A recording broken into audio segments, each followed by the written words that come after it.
Students, आज हम new topic start करते हैं, द कैलकुलस ऑफ रेसिड्यू या contour integration.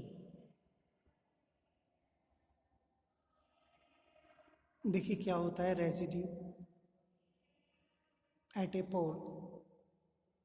Late F Z be a function analytic within circle gamma of radius r, center z equal to a, except at the center z equal to a, which is pole of order m। F Z एक analytic function है। Analytic आप जानते ही हैं, क्योंकि topic हमारा complete हो गया है एनालिटिक फंक्शन। एनालिटिक किस डोमेन में है? Within circle gamma. Circle में फंक्शन एनालिटिक है। सर्किल की रेडियस आर है और centre Z is equal to A है। तो जो फंक्शन एनालिटिक है वो पूरे सर्किल में एनालिटिक है, लेकिन except at the centre Z equal to A. Centre को छोड़कर बाकी पूरे सर्किल में फंक्शन कैसा है? Analytic. Therefore Z equal to A क्या हो गया? एक सिंगुलरिटी हो गई, जिसको हम पोल कहते हैं, pole of order M. Then if यदि हम इस फंक्शन को सीरीज में एक्सपेंड कर सकते हैं, जिसे हम लॉरेंट सीरीज कहते हैं। लॉरेंट सीरीज के बारे में भी हमने एक्सप्लेन किया था। F Z equal to summation N equal to 0 to infinite A N Z minus A की power N plus N is equal to 1 V N Z minus A की पावर माइनस एन प्लस 1। इसको हमने equation number 1 से show किया। तो जो residue होता है वो क्या होता है? मेन पॉइंट ये है, residue of a function F Z at Z is equal to A pole. यानी जेड इक्वल टू ए जो पोल है, उस पोल पर एफ जेड का जो रेजिड्यू होता है वो कोफिशिएंट होता है 1/z माइनस ए का।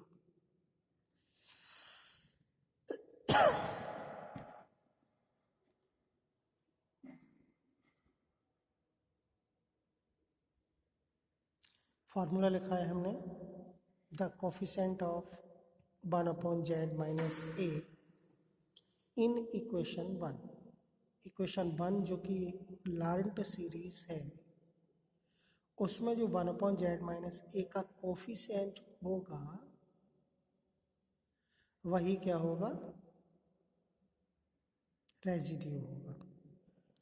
या दूसरा फार्मूला ये है 1/2 integral F Z D Z along to contour C. हमने बताया रेजिड्यू एक इंटीग्रल भी होता है, जिसको हम कहते हैं कंटूर इंटीग्रल। तो इंटीग्रल फॉर्म में भी इसका फार्मूला है, जो कि आप देख रहे हैं, 1/2 integral F Z D Z contour integral. Okay, तो रेजिड्यू क्या है? एक कंटूर इंटीग्रल है या कोफिशिएंट है उस फंक्शन का जेड 1/z माइनस ए का। अब ये तो हुआ रेजिड्यू की डेफिनेशन या इंट्रोडक्शन। अब हम computation of residue at a finite pole. देखिए, पोल्स के बारे में हमने पिछले चैप्टर में पढ़ा है कि पोल क्या होते हैं और ऑर्डर क्या होता है। ठीक है, यहाँ भी हम बताते जाएंगे, क्योंकि पोल्स का यहाँ यूज़ होगा। पोल्स हमें फाइंड करने होंगे। ठीक, तो computation of residue at a finite pole.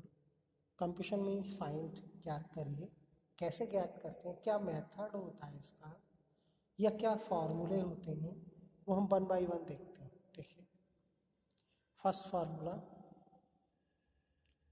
Residue of F Z at a simple pole Z is equal to ए।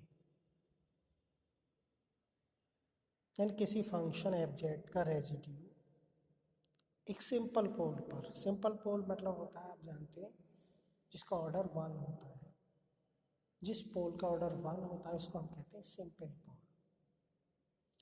तो इसके लिए फॉर्मूला है limit Z tends to zero A Z minus A F Z. इस function की जो limit होगी वही residue होता है। तो रेजिड्यू के कई फार्मूले हैं, तो पहले हम सिंपल पोल पर फॉर्मूले समझ रहे हैं। एक फार्मूला ये हो गया। सेकंड फार्मूला देखिए, if F Z is equal to five Z upon psi Z, यदि कोई फॉर्मूला रेशनल फंक्शन है या p अपॉन क्यू की फॉर्म का है, जैसा कि आप देख रहे हैं फाइव जेड न्यूमरेटर है, साई जेड डिनोमिनेटर है, और where psi A is not equal to zero, यानी जो डिनोमिनेटर वाला फंक्शन है ये जीरो नहीं होना चाहिए किसी पॉइंट पर, यानी ए पॉइंट पर।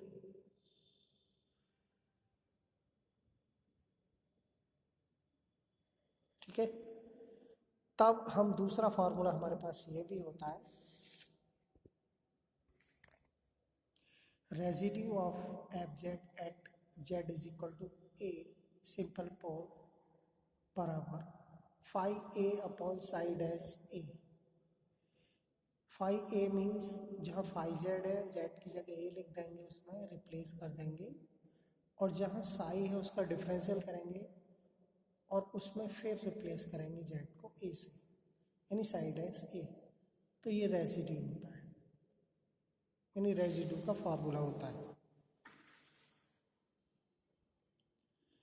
देखिए residue at a pole of order M, यदि पोल जो है एम ऑर्डर का है तब हम कैसे, क्या फार्मूला होता है उसके लिए समझिए। Residue of F Z at a pole Z equal to A of order M phi M minus one A upon factorial M minus one, where F Z क्या है, five Z upon Z minus A की power M. देखिए अगर function कैसा है, इस type का है, five Z upon Z minus A की पावर एम, तो यहाँ से पोल क्या होगा, इस फंक्शन का एफ जेड का पोल क्या होगा, Z minus A is equal to zero करेंगे तो पोल आ जाएगा जेड बराबर ए, और ऑर्डर क्या होगा इसका, एम होगा, क्योंकि एम पावर है, जेड की जो ए वैल्यू है वो एम टाइम होगी, एम बार होगी, तो ये पोल हो गया जेड इक्वल टू ए, वो ऑर्डर एम का होगा। तो हम क्या करेंगे, जो ऊपर वाला न्यूमरेटर वाला फंक्शन है उसका डिफरेंशियल करेंगे एम माइनस वन टाइम, यदि ऑर्डर एम है तो एम माइनस वन टाइम, जैसे कि ऑर्डर थ्री है तो टू टाइम डिफरेंशियल। तो ये five M minus one N M minus one लिख रहा है, इसका मतलब है फाइव जेड का M minus one time differential, और उसमें जेड इक्वल टू ए लिखेंगे upon factorial M minus one. ठीक है, ये फॉर्मूला। देखिए आगे एक प्रॉब्लम डिस्कस करें यहाँ। देखिए एक फंक्शन दिया हुआ है, क्वेश्चन है find the residue of Z square upon Z square plus A square at its poles. इसके पोल्स पर रेजिड्यू क्या होगा ये निकालिए। तो F Z equal to Z square upon Z square plus A square is equal to Z square upon Z square plus A square के हमने क्या किए, फैक्टर किए, जो कि आप जानते हैं क्या होंगे, Z minus I A plus Z plus I A.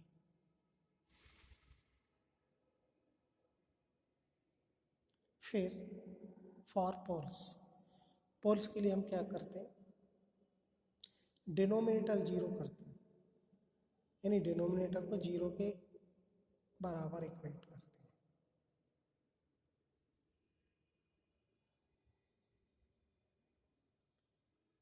तो Z minus I A is equal to Z plus I A is equal to zero. यहाँ से दोनों जीरो किए तो जेड की वैल्यू आ जाएंगी आई ए माइनस आई ए। तो दो पोल हुए, दोनों सिंपल पोल है क्योंकि दोनों का ऑर्डर 1 है। अब हम एक पोल लेते हैं, Z is equal to I A. तो residue of function F Z at simple pole Z is equal to A I. क्या फार्मूला बताया था, limit Z tends to I A Z minus I A into F Z. F Z है Z square upon Z minus I A Z plus I A. Z minus I A cancel,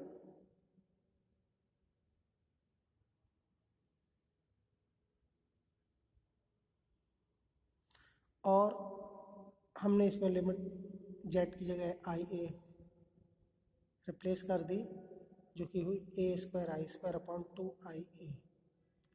आई ए से एक आई A cancel, तो ये रहा 1/2 ए आई।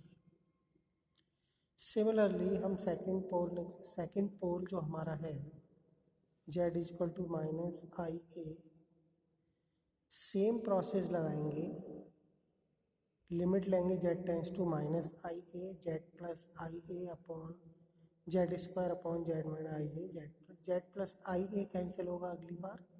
फिर हम Z की जगह आई ए लिखेंगे माइनस का, और कैलकुलेशन आएगी -1/2 आई ए।